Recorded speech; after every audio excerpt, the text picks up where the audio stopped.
Hey, welcome back to the channel. Recently, we sat down with Daniel Seibert, an 8th-generation livestock farmer here in Ohio, and he shared his thoughts on what's made Seibert livestock successful over these many generations. He shares some tips on keeping a healthy herd as well as some things that you want to avoid. It really was a wonderful conversation, so let's go check it out.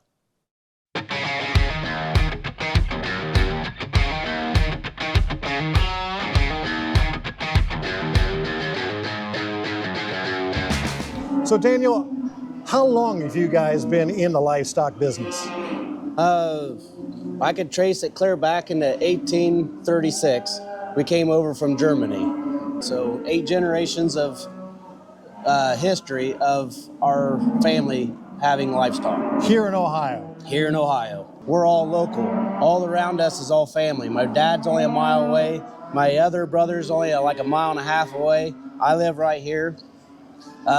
We actually live on the farm that has been passed down to us. You're so blessed to have brothers and family, and I've met your daughters. Everybody's got a hand in this operation, and you have since you were first born. I mean, this is the only thing you know. Oh, I remember pushing around little toy tractors and stuff. I farmed my whole life. I live, breathe the farm. And livestock. I think the first time I owned cattle, I was 7 years old. I bought a single calf, and that was my first calf I ever had. By myself, I fed on my own and kept. You've got buildings scattered around here that's easily visible, but how many head did you say you have here? We have 740 head of cattle in this facility right here. Yep. And the next facility, we revamped some old facilities and added new structure to it. There's like 400 in that barn. So we get them from day old. We go clear all the way out to slaughter. We like raising them ourselves because we know what kind of quality. We want the best quality of meat. We have enough family members to keep it rolling, so each one of us have our own roles. Mine is feeding cattle. Okay. So grinding feed to the health of the calf, to implants, the give them shots. That's the health of the calf. That is where my majority of my day is. Yep, and then other family members are taking care of the other business parts of the operation then? Yes, I have another brother that does all the sales and the contracting and stuff like that. And the other brother, he is mostly on the grain side. So Daniel, what does a normal day look like for you? First thing I do is wake up and come out here to the cattle barn. You look at the feed bin, make sure there's feed in there, go down the bunk, check all the bunks and make sure they got good feed. On the way down and on the way back, I check all the waters, making sure they got good, clean, flowing water. You have to put your eye on every calf. These things look for things to make you mad. Going into getting her head caught, to flipping over or crawling through the bunks or licking the chains loose. I mean, it's just an essentials. You got to look at every calf to see the health of the calf, what it's doing, if there's anything that you have to fix or have to address at that point. You have to look at their disposition. The main thing that I look at is their ears. The ears, if you look at the base of their ears, at the base of it, if it's dropped, they're starting in a respiratory. And usually if it drops in their ears, it's past due. You need to catch them ahead of time. Well, and it does come down to herd health. And you've touched on it a little bit with the vaccinations. They're important, but they're not overused. But then it becomes a product of the environment that you're in to give the quality of life to the animals while you have them. Yes, that's very true. I mean, it goes down to the environment, the air quality. 3 key things for me would be you want the best feed, the best water, and the air quality.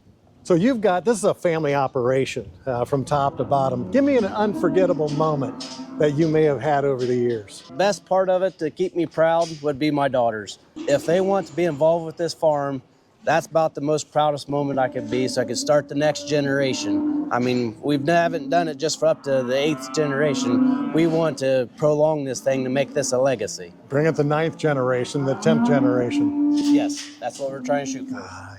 So looking back on your life as a cattleman, who taught you the most?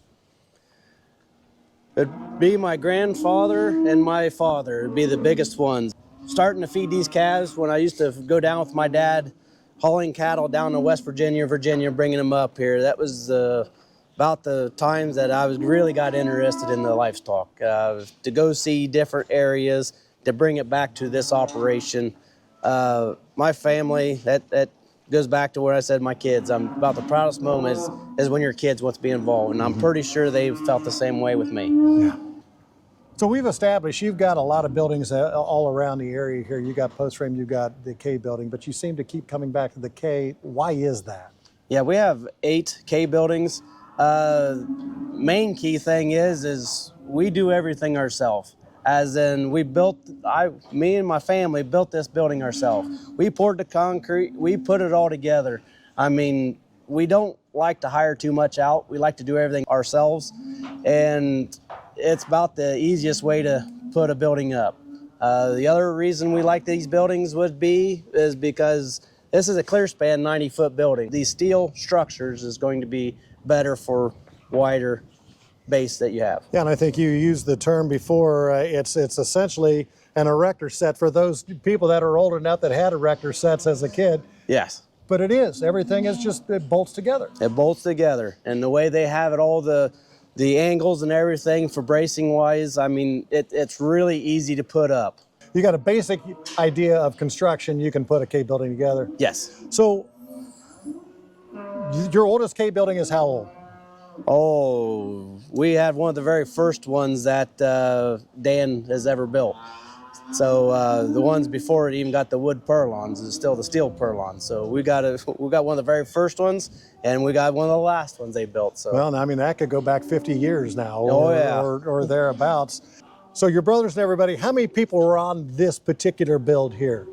Oh, we probably had about, I'd say 10 people the most of the day of putting the red iron up. And that's the most important, getting the first 2 bays to put up, getting everything square. But after you get the first 2 bays put up and everything squared in there, then you just come in with a crane and just start setting things up. We actually set this whole 300 foot up in one day, one full day. We put all the red iron up. And again, you're a 90 by 310 by 14, what's the sidewall height? 20 foot. It is 20 foot on the sidewall. Yep. And you set all the red iron for a 310 foot building in one day, and you're not builder.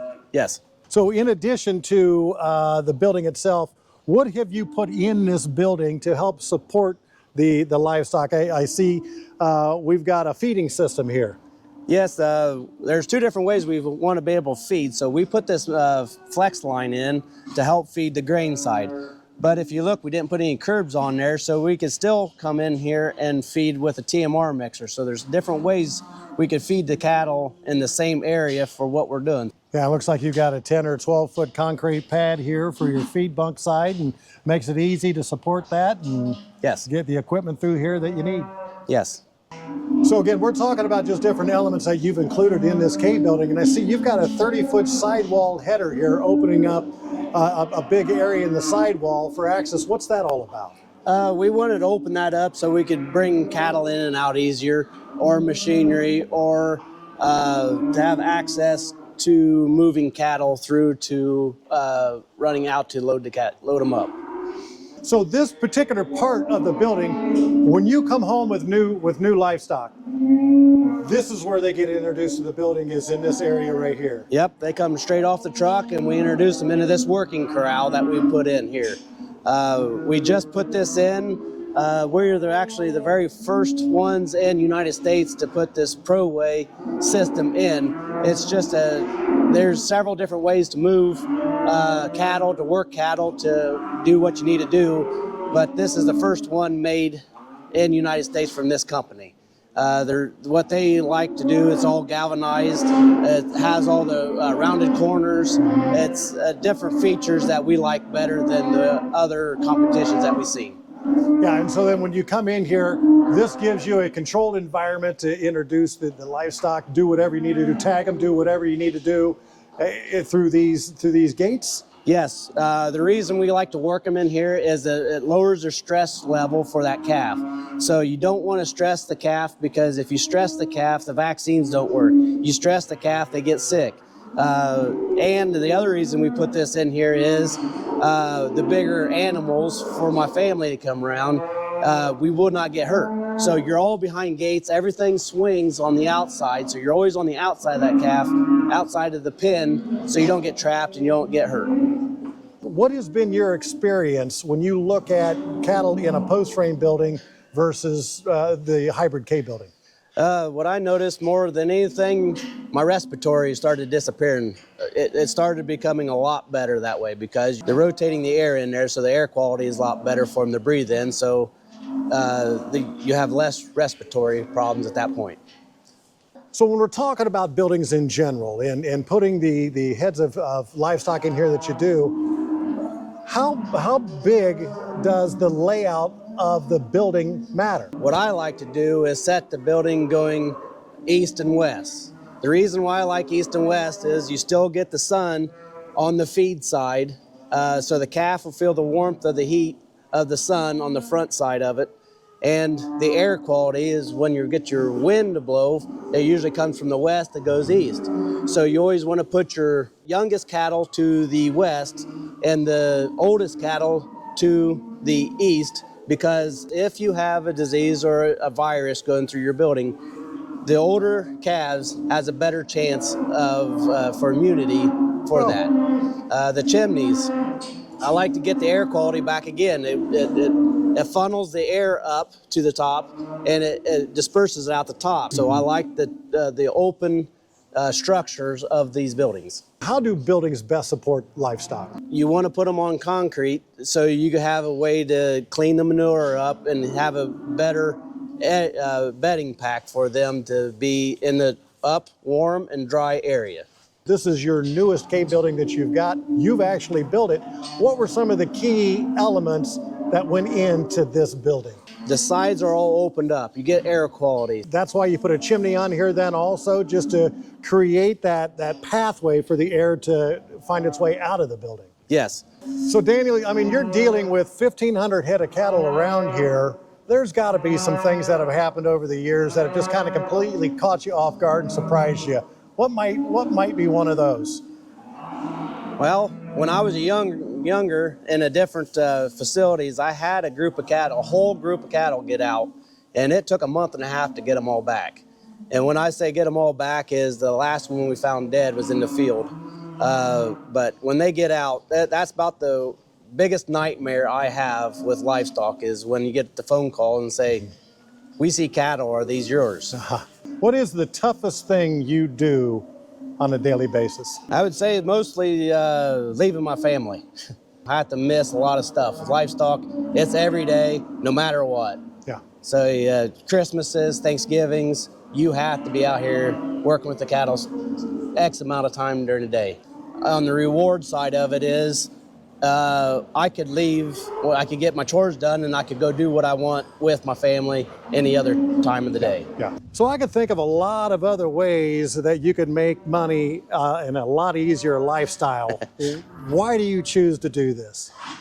I could bring my family back into it. I lived this, the stress level for me is a lot less than dealing with people. I could deal with these livestock a lot better than I could deal with a lot of other people. Yeah. It's bred into me. I mean, the feel of dirt, to bring you back to God. I mean, that's about where it all boils down to. Livestock and land. Can't get closer to God than that. So what would your advice be to a new person just starting out in this line of work?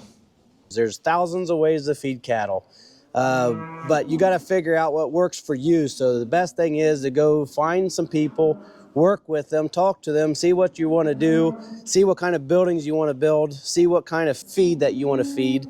You need to ask a lot of questions and talk to a lot of people. I want to thank you very much, Daniel, for having us out. Seibert Livestock. Daniel, Livestock. You are one of 3 brothers that are in this. You've had your 8th generation. We appreciate you having us here today. Your input and experience in livestock is second to none in my book. Thank you. Thank you for having me.